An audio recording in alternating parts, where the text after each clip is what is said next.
The distance between the two ships was closing fast, and with every passing second, the tension grew heavier, pressing down on every man aboard HMS Jervis Bay as the thunder of distant guns echoed across the ocean, a deep and terrifying sound that seemed to shake the very air itself. And then, without warning, the next salvo came, louder, closer, more precise, the shells screaming through the sky before crashing violently into the sea around the ship, sending massive towers of water rising high above the deck, drenching everything in freezing spray.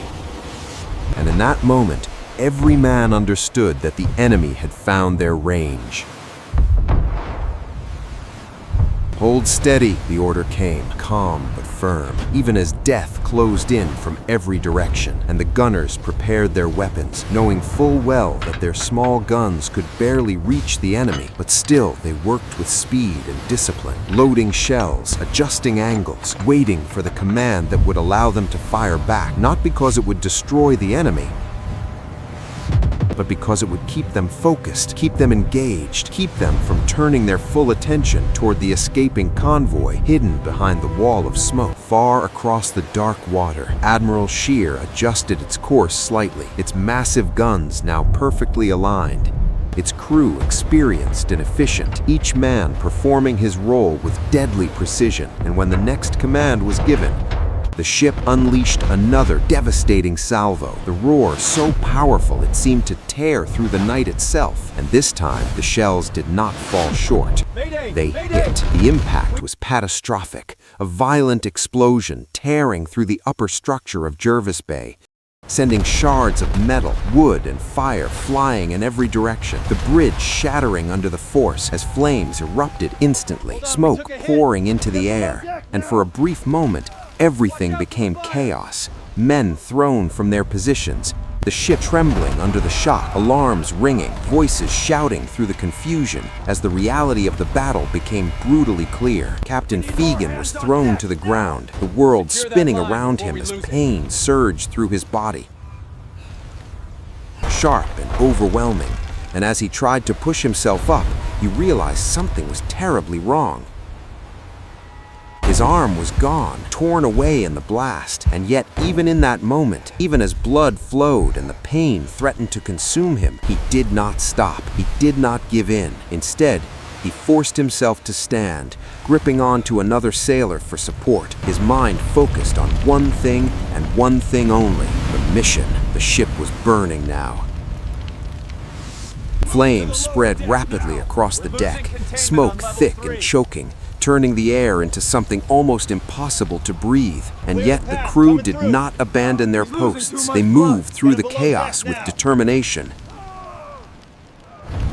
Firefighting teams rushing forward with hoses, trying desperately to control the spreading inferno, while the gunners remained where they were, continuing to load and fire, refusing to stop, even as the ship around them began to fall apart. "Keep firing!" the order came again, and it was obeyed without hesitation, because every shot mattered. Every second mattered, and somewhere beyond the smoke, the convoy was escaping, slipping away into the darkness, and that alone made everything worth it. Another salvo came, and another, each one closer than the last, each one more destructive. The superstructure of the ship began to collapse under repeated impacts, metal twisting, wood splintering, flames rising higher with every explosion, and then another direct hit struck, sending a shockwave through the deck that knocked men off their feet, the sound deafening, the force unstoppable, and still the ship continued forward, still refusing to turn away. Somewhere on the deck, a sailor looked up and saw the white ensign falling, torn away by the blast, drifting down through smoke and fire, and for a moment it felt like everything was ending. Like the symbol of their nation itself was being destroyed. But then, without hesitation, another man climbed upward through the wreckage, risking his life with every step, and secured a new flag in its place, raising it high above the burning ship. And when the crew saw it, a cheer rose through the chaos, a defiant sound that refused to be silenced. On Admiral Scheer, Captain Cranky watched the scene unfold, observing the burning ship that still refused to retreat, still blocking his path, still firing its weak guns despite being hopelessly outmatched. And there was something about it that he could not ignore, something that demanded attention, because this was not normal, this was not expected. This was resistance beyond reason, and yet it was real, and it was slowing him down. Time was passing, and time was exactly what Jervis Bay was trying to steal. Back on the shattered deck, the situation grew worse with every passing moment. Explosions continuing to rip through the ship, fire spreading uncontrollably, the structure weakening as water began to enter through damaged sections.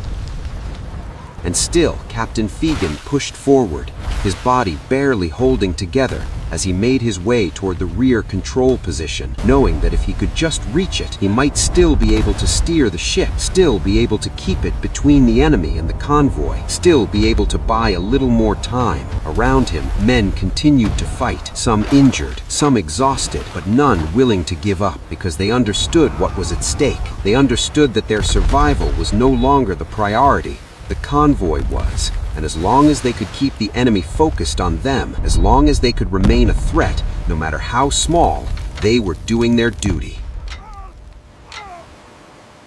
Another explosion rocked the ship, stronger than the last, closer than before. The deck beneath their feet trembled violently, and for a moment it felt as though the entire vessel might break apart. And then through the smoke and fire came another devastating strike, hitting near the area Fegen was trying to reach. A massive blast that consumed everything in its path, flames erupting outward, debris scattering in every direction, and when the smoke began to clear, the path ahead was gone. Where Fegen was moving, there was nothing but destruction. The ship was no longer just damaged, it was dying. And yet, even now, even at the edge of complete destruction, the guns of Jervis Bay continued to fire into the darkness.